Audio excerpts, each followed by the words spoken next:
Good morning, grade 11. This is chapter 8, section 2, and we're talking about Greek minds and philosophers.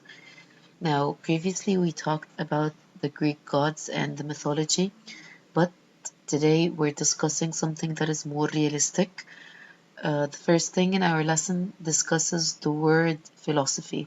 Philosophy is the body of knowledge that means love of wisdom.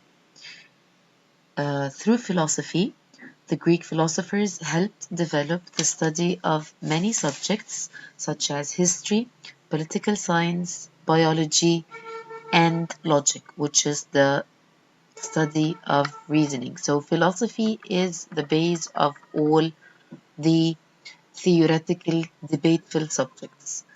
Now, one group of philosophers were known as the Sophists. Usually, philosophers were also teachers because they taught the rest of the Greeks all the subjects or all what they needed to know.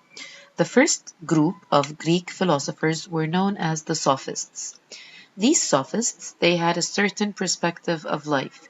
They traveled from one polis to the other. They made a living by teaching. So teaching was their main activity or the main activity which they get money from. The Sophists, they taught many subjects: math, science, history, and reasoning or philosophy. They were best known for teaching rhetoric, which is also known as public speaking and debate. The Sophists did not believe that the gods influenced the human actions. They rejected the idea of absolute right or wrong. They believed that God gave you a mind to think and you are responsible for your own actions. They also believed that there's nothing called absolutely right or absolutely wrong. What is right for me might be wrong for someone else, and what I consider as wrong or unaccepted might be okay for someone else. Your way of life and my way of life are different. Therefore, the Sophists believed that the way of life that was right for one person might be wrong for the other. So they believed in personal judgment. With this belief, they challenged the Greek traditions because Greek traditions had certain bases and rules that applied for everyone. Also, the Greeks, especially the Greek old teachers like Aristotle and the other famous names that you might have heard of, never accepted money for teaching, but on the other hand, the Sophists did. This is why many Greek philosophers did not approve of the Sophists' practice.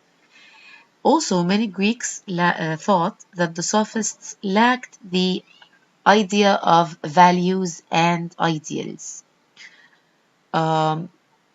They believed that the Sophists' main target was to teach the students how to win the arguments instead of speaking the truth. So the Sophists were a minority group and they were not mainly accepted by the Greek societies. Now, one of the famous philosophers or famous Greek philosophers was Socrates. Socrates was a philosopher who lived in Athens and spent most of his time teaching. Socrates did not leave any written record of his teachings. Instead, his teachings were passed on from his students to the younger students from one generation to the other. And then his students started writing his teachings, and this is why we know about him. So we know about Socrates from his students' writings, not from his own writings. Now, unlike the Sophists, Socrates believed in absolute truth and false. He believed that each person knew what was right and what was wrong, and that there is a general line between what's right and wrong. and that we all need this line in order to live. There's nothing called what's right for me might be wrong for you, and vice versa. He created a new way of questioning known as the Socratic method, which today many universities actually teach. The Socratic method um asked questions instead of looking for information right away. So the Socratic method depends on that the teacher, instead of just giving me the information, no, the teacher would ask questions first to generate um, the students and let them think first. And then after they think, he would start giving them the correct answers. Um, And this method is applied especially with the college students nowadays. Some Athenian leaders believed that the Socratic method was dangerous. Why? Because most of the Greek philosophers did not encourage thinking like the sophists, who encouraged debate. They encouraged only listening to the information or the knowledge and passing it on. So this is why many Greek philosophers did not also encourage or like the Socratic method as well.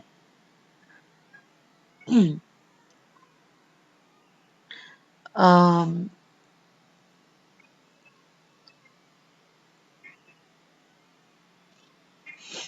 Now, certain arguments started arising from the dangers of the Socratic method. And in 399, Socrates was arrested. He was charged that he is urging young people to rebel against the government, and he was found guilty and was sentenced to death. Now, before the verdict was applied on Socrates, he was given the chance to leave Athens and live, or if he stayed, he's going to follow the sentence. Socrates did not support the idea of leaving. Instead, he gave his last speech to his students and friends. He said that he lived all of his life in Athens and he had to follow Athens laws. But he did not uh, discourage his method, the Socrates method, and he told his students and friends that his idea was only to encourage the young people to think for themselves. And he stayed in Athens, and the sentence was carried out for his death by drinking poison. Now, the second philosopher in our lesson is Plato. Plato was one of Socrates' students. After his death, Plato became the teacher and he created a school in Athens called the Academy. But unlike Socrates, Plato recorded his writings in order to keep proof of his writings for the coming generations. One of his famous pieces of work was the Republic. This piece of work or piece of writing presented a plan which talked or discussed about the ideal plan of the society and government. In the Republic, Plato organized the society into three groups. At the top of the hierarchy was the philosopher kings. They ruled through logic and wisdom. Second in the hierarchy was the warriors, or were the warriors, which was the second group. They defended the society from enemies and attacks. Uh, the third group, which was the lowest group, was the rest of the people. Their only role was to produce the society's food, clothing, and shelter. They lacked the wisdom of the kings and the courage of the warriors. Therefore, they were not that important. Now, Plato believed that the ideal society must have a reasonable government, a government which is democratic. Plato also noted in the book that, or in his piece of writing, that he disliked the Athenian democracy. And he wrote that the common people did not think for themselves, and they are supposed to think for themselves and say their opinion. And he believed that the philosopher kings, they were intelligent and well educated. They combined the wisdom of the philosophers and the experience or the judgment of kings, and therefore they are worthy of ruling. Now, one more thing Plato added, which was never discussed before in the Greek society, was more rights to women. He believed that women should have the same opportunities for education as young girls and for jobs as young women, just like men do in the Athenian society.